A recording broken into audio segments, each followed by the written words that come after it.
guys, Krista here. Congratulations. Your business has now grown that it's unmanageable by you. You're working around the clock and the orders are just coming in and you're trying to keep up. And now it's time to hire somebody. In my last video, I talked about recognizing when to hire people, how to hire them, and why to hire them. So in this video, I'm going to take it on and continue.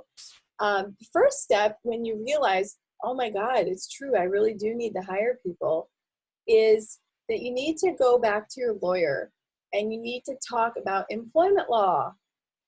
What that means is to make sure that you have the right types of contracts in place to hire. Now, there are significant differences in employment law in different states. So you want to be careful about hiring minors. You want to be careful about overtime. And you want to know the difference between an employee and an independent contractor. So don't be afraid. These are just normal things and part of growing into a business. And your lawyer is going to help you. So you're going to get the right contract for the right type of person. So one of the things that I highly recommend is not to hire someone full-time as an employee too early, especially if you're going from being a solopreneur to a business owner with employees. You know you need help, but you aren't really 100% at managing someone else. I highly recommend you start off working with independent contractors or freelancers until you get more familiarized with managing people and you feel more and more comfortable. So let's say that you want to hire an independent contractor.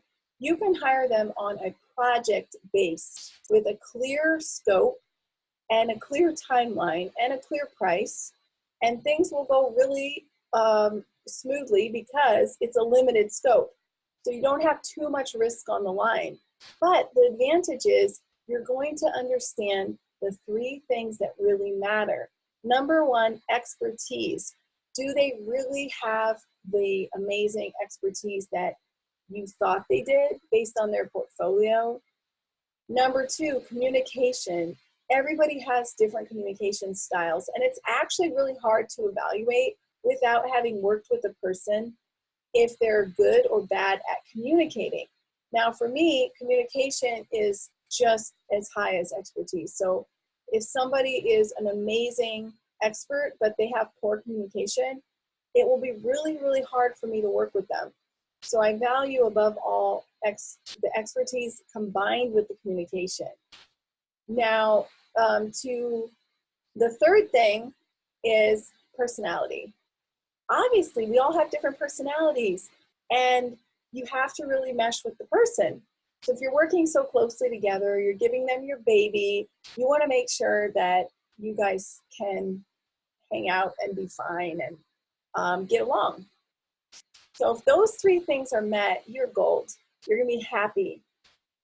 Does that mean that everything's well in paradise? No. There's more things that can need to be taken into account. So where do we start? The first place to start is a clear scope of work.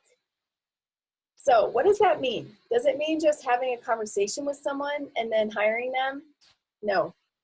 It means having a meeting with someone to explain what you're trying to achieve, followed by very clear outline.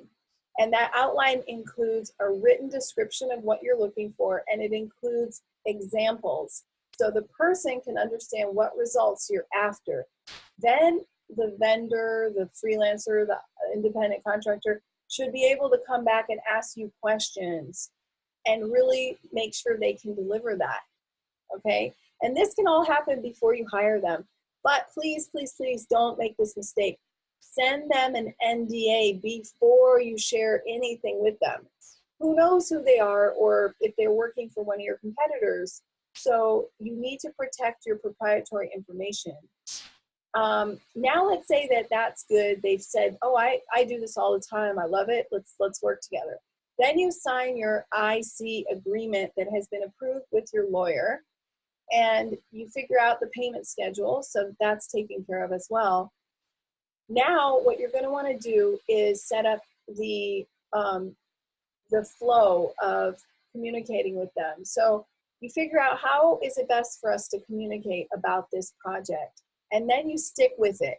Because the worst thing is when there's like 4 or 5 communication channels and you guys keep hopping between and you never know what to check to get an update.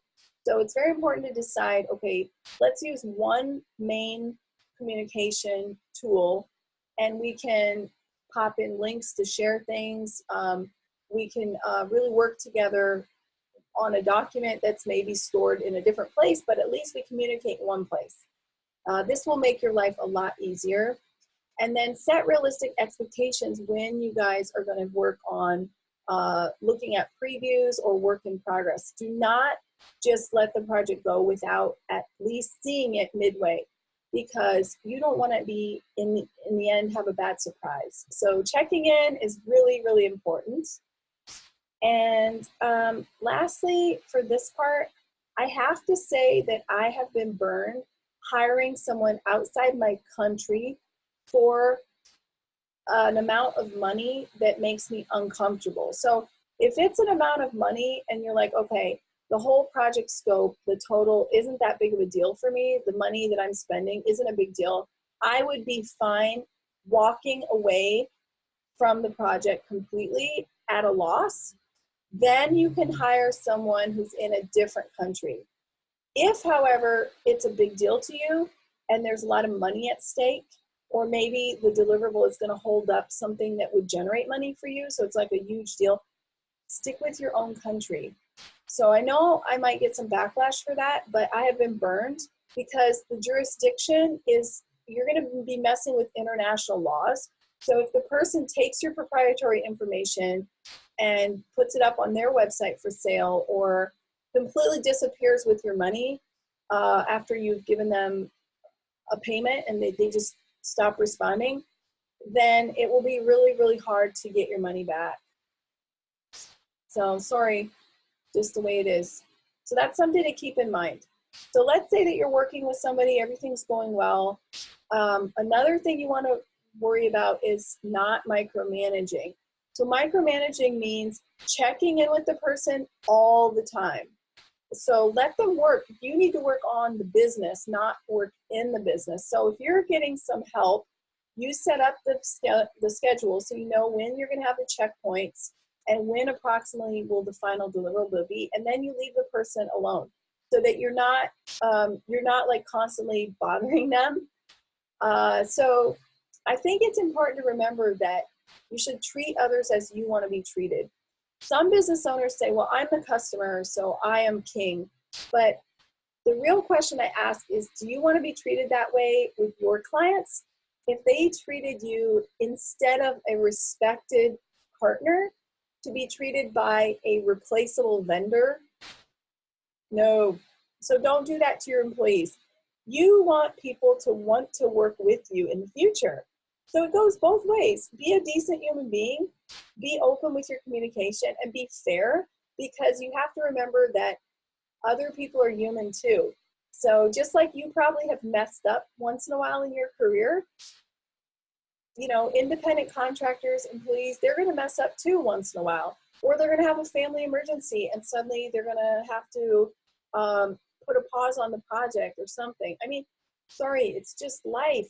So remember that when you're hiring people and managing people, that they're human. And if you meet people on a human level, you're going to get so much more out of them, because first foundation of relationships is trust.